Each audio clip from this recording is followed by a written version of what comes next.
तो आज के इस वीडियो में हम लोग जानेंगे उत्तर प्रदेश की एक बहुत ही अच्छी वैकेंसी के बारे में। आप सभी को इंतजार है, इसका काफी समय से, लंबे अरसे से ये वैकेंसी नहीं आई है। तो वैकेंसी का नाम है उत्तर प्रदेश इलाहाबाद हाई कोर्ट की वैकेंसी है। हाई कोर्ट के तहत आती है, ग्रुप सी और डी की वैकेंसी है, 2022 में ये आने वाली है। तो आज के इस वीडियो लेक्चर में इस भर्ती से संबंधित सारे के सारे जो भी आपके मन में डाउट्स हैं, इस वीडियो को देखने के बाद सारे के सारे डाउट्स आपके मन के क्लियर हो जाएंगे। तो किन किन बिंदुओं पर हमें चर्चा करनी है वह भी देख लेते हैं। तो हम लोग जानेंगे जो Allahabad high court group C और डी की वैकेंसी होती है उसके लिए योग्यता क्या होती है, कुल पद कितने हैं इस बार, और पे स्केल क्या होगा। साथ ही साथ जानेंगे एग्जाम का पैटर्न क्या होगा, इस बार परीक्षा में क्या नए बदलाव हुए हैं, क्या एक ही दिन एग्जाम और टाइपिंग हो सकती है, और इसकी फॉर्म भरने की तिथि कब है, इसकी लास्ट डेट कब है, एग्जाम डेट कब तक हो सकता है, और इसकी फीस कितनी लगने वाली है, और इसकी जॉब प्रोफाइल क्या है। तो चलिए हम लोग देखते हैं सबसे पहले इसके लिए योग्यता क्या रहने वाली है। तो प्यारे साथी, अगर अभी तक आपने चैनल को नहीं सब्सक्राइब किया है तो चैनल को जरूर सब्सक्राइब कर लें, मैं ऐसी ही जानकारी आप तक लेकर के आता रहता हूं। तो देखो भाई, अगर योग्यता की बात की जाए इलाहाबाद हाई कोर्ट के लिए ग्रुप सी और डी के लिए, तो पहले मैं आपको बता देता हूं ग्रुप सी के लिए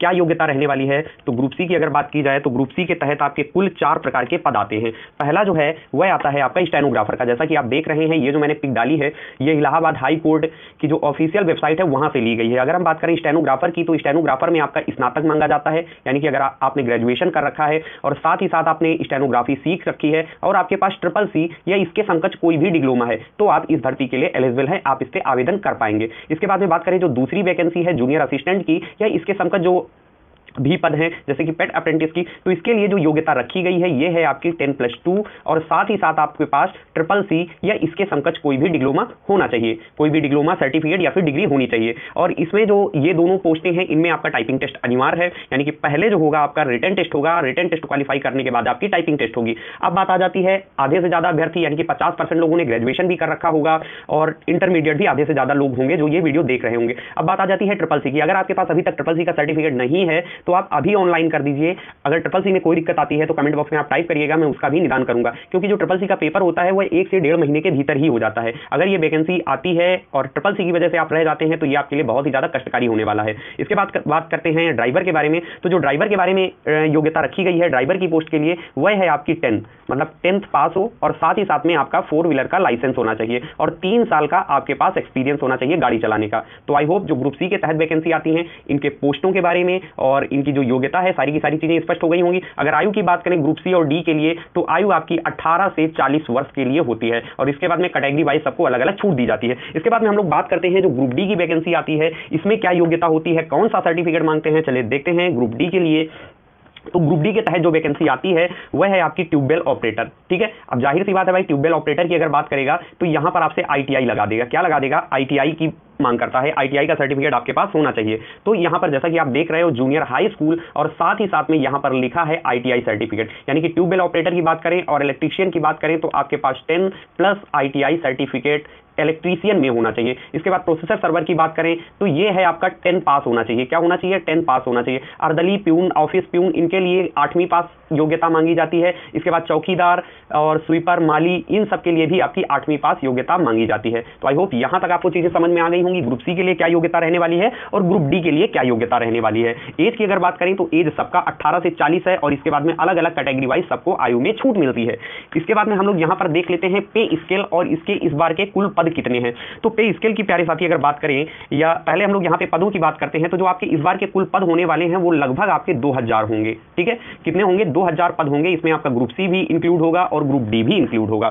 अब इसके बाद में यहां पर पे स्केल की बात कर लेते हैं। ग्रुप सी के लिए पे स्केल क्या होगा, ग्रुप डी के लिए पे स्केल क्या होगा। तो ग्रुप सी के लिए जो पे स्केल होगा वह मैं पहले आपको यहां पर बता देता हूं। तो जैसा कि आप सभी यहां पे देख रहे हो, यहां पर आपका लिखा है पोस्ट नेम और यहां पर उसके सामने लिखा हुआ है पे स्केल, और ये भी आपका इलाहाबाद हाई कोर्ट की ऑफिशियल वेबसाइट से ली गई पिक है। तो देखो भाई, स्टेनोग्राफर 3rd की बात करें जिसकी योग्यता थी स्नातक और साथ ही साथ में ट्रिपल सी या फिर उसके समकक्ष कोई भी डिप्लोमा मांगा गया था, तो इसके लिए जो रहने वाली है 5200 से 20,200। ठीक है, इसके बाद में अगर जूनियर असिस्टेंट की बात करें तो जूनियर असिस्टेंट की भी आपके सामने लिखी है 5200 से 20,200। और इसके बाद में अगर ड्राइवर की बात करें तो पे इसके लगभग सबका सेम है, ग्रेड पे थोड़ा बहुत चेंज हो जाता है। ग्रुप सी की अगर बात करें, अगर हम लोग यहां पर बात करते हैं ग्रुप डी की, तो ग्रुप डी का एक ये ही चार्ट है, ट्यूबवेल ऑपरेटर हो या फिर इलेक्ट्रीशियन हो या प्रोसेसर हो या फिर आपका अर्दली हो, प्यून हो, चौकीदार हो, तो उन सब के लिए जो पे स्केल है वह आपका ये रहने वाला है। तो आई होप यहां तक आपको चीजें स्पष्ट हो गई होंगी, कुल पद कितने आ रहे हैं, योग्यता क्या रहने वाली है, और जो सबसे ज्यादा मन में सवाल आता है कि भाई अगर मैं ये नौकरी करता हूं तो मुझे सैलरी कितनी मिलेगी, पे स्केल क्या होगा, तो इस चार्ट को देख करके आप यह भी समझ गए होंगे पे स्केल आपका और ग्रेड पे कितना रहने वाला है। आगे बात कर लेते हैं यहाँ पर जो इसका एग्जाम का पैटर्न होगा, एग्जाम का पैटर्न क्या होगा और इस बार की जो परीक्षा है उसमें क्या नए बदलाव हुए हैं। तो देखो भाई, अगर हम लोग बात करें एग्जाम पैटर्न के, जो अभी तक के एग्जाम होते आए हैं वो एग्जाम जो है आपके 4 सेगमेंट में होता था। यानी कि जैसा आपका एसएससी एमटीएस का एग्जाम होता है सेम उसी प्रकार से होता था। हिंदी आपकी पूछी जाती थी, इंग्लिश पूछी जाती थी, सामान्य ज्ञान पूछा जाता था और गणित पूछी जाती थी, और गणित में ही आपके रीजनिंग के सवाल होते थे। सवालों की अगर बात करें तो हर सेगमेंट में आपके 25-25 सवाल होते थे। कुल अंकों की अगर बात करें तो कुल अंक आपके होते थे 100, और समय की अगर बात करें तो समय होता था कुल आपका 90 मिनट। अभी तक क्या था, अभी तक यानी कि 2019 तक जितने भी पेपर हुए उनमें आपकी कोई भी नकारात्मक अंकों का प्रावधान नहीं था, ठीक है। लेकिन इस बार क्या हुआ है, अभी हाल ही में एक परीक्षा आयोजित कराई गई थी इलाहाबाद हाईकोर्ट आरओ के द्वारा, इलाहाबाद हाईकोर्ट के द्वारा, जिस परीक्षा का नाम था आरओ और एआरओ। कौन सी परीक्षा थी? एआरओ और आरओ की परीक्षा थी। तो उसको जो कराया था वो एनटीए ने कराया था। तो उम्मीद है इस बार कुछ चेंज भी हो सकता है इसमें। तो क्या क्या बदलाव हो सकते हैं वह भी हम लोग यहां पर समझ लेते हैं। तो जो बदलाव हो सकते हैं इस बार, वह एक तो ये चीज हो सकती है कि पहली चीज तो इस बार जो ग्रुप सी और डी का पेपर होगा वो आपका एनटीए कराएगा। कौन कराएगा? एनटीए कराएगा, ठीक है। इसके बाद में एनटीए जब पेपर कंडक्ट कराएगा तो जाहिर सी बात है, जैसा कि देखने में आया, जो आरओ और एआरओ का पेपर था वह आपका ऑनलाइन मोड में हुआ था। तो इस बार ग्रुप सी और डी का भी जो पेपर है वह भी आपका ऑनलाइन मोड में ही होगा। इसके बाद में अगर बात करें निगेटिव मार्किंग की, तो हाई कोर्ट आरओ और एआरओ की जो अभी रिसेंट में परीक्षा कंडक्ट हुई है उसमें निगेटिव मार्किंग नहीं थी, लेकिन आप यह मान लीजिए कि 10% चांस हो सकते हैं निगेटिव मार्किंग के। वैसे तो निगेटिव मार्किंग नहीं होनी चाहिए, लेकिन 10% चांस हो भी सकते हैं कि आपकी निगेटिव मार्किंग हो। अब इसके बाद में बात कर लेते हैं हमें किस हिसाब से परीक्षा की रणनीति या तैयारी करना है।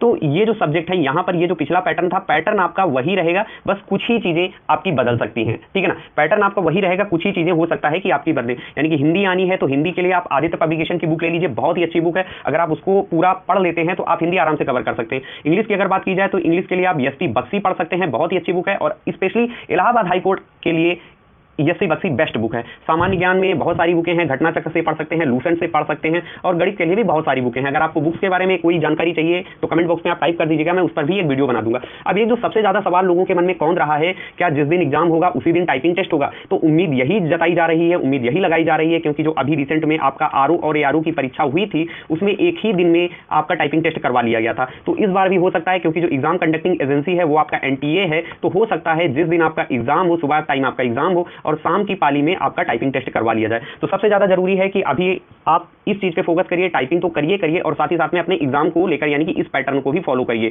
पर डे प्रैक्टिस करिए, प्रैक्टिस सेट लगाइए और भी चीजें, और जो भी चीजें हैं टाइपिंग टेस्ट पे आपको सबसे ज्यादा ध्यान देना है। हिंदी इंग्लिश दोनों टाइपिंग होंगी, तो टाइपिंग पे आप अभी से तैयारी करिए, क्योंकि अगर आप एग्जाम क्वालिफाई कर लेते हैं, टाइपिंग नहीं क्वालिफाई करते तो ये बहुत ही बुरा होता है और कहीं ना कहीं ये चीजें कष्टकारी होती हैं। और अगर आगे इसके बारे में देखा जाए कि जो फॉर्म भरने की, ऑनलाइन करने की तिथि है, लास्ट डेट क्या होगी, एग्जाम डेट क्या होगी और फीस, तो उसके बारे में बात करें तो जो फॉर्म भरने की आपकी आवेदन की तिथि है वह आप ये मान लो कि 1 से 15 अप्रैल के मध्य से आपका फॉर्म ऑनलाइन होने लगेगा। 1 से 15 अप्रैल के मध्य आपका फॉर्म आ जाएगा, आराम से ऑनलाइन आप कर पाओगे। इसके बाद में बात करें इसके अंतिम तिथि की, तो जो आपकी स्टार्टिंग डेट होगी, स्टार्टिंग डेट से लगभग आपको 15 से 30 दिनों का, यानी कि 20 से 30 दिनों का आपको आराम से समय मिल जाएगा, आप फॉर्म ऑनलाइन कर सकते हैं। इसके बाद में अगर फीस की बात करें तो फीस जो रहने वाली है, अभी तक जो फीस थी इसके लिए वो फीस आपकी 500 रुपए हुआ करती थी, लेकिन इस बार एजेंसी रिक्रूट हुई है एग्जाम कराने के लिए, तो हो सकता है फीस आपकी 500 से 700 के मध्य रहे। आई होप यहां तक आपको चीजें समझ आ गई होंगी। अब इसकी जो फॉर्म भर दोगे, सारी चीजें हो जाएंगी। फिर इसके बाद बात आती है एग्जाम की। तो जैसा कि हाई कोर्ट का आरओ और एआरओ में देखने में आया, एग्जाम बहुत ही जल्दी कंडक्ट करवा लिया था, तो आप ये मानो कि जैसे ही आपकी लास्ट डेट खत्म हो जाएगी तो लास्ट डेट के तकरीबन 2 से 3 महीने के मध्य आपका एग्जाम हो जाएगा।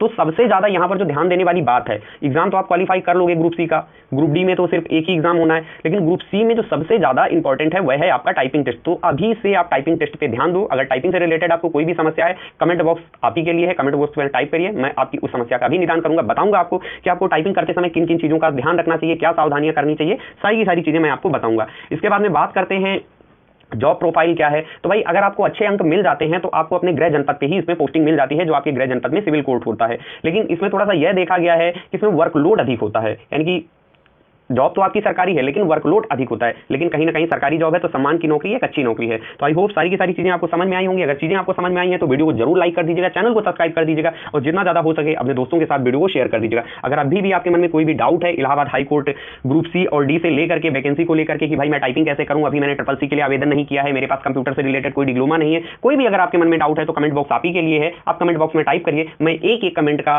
पर्सनली जवाब दूंगा। तो thanks for watching me, happy study, have a nice day, goodbye, thank you. पढ़ते रहिए, मस्त रहिए, स्वस्थ रहिए और घर पे रहिए।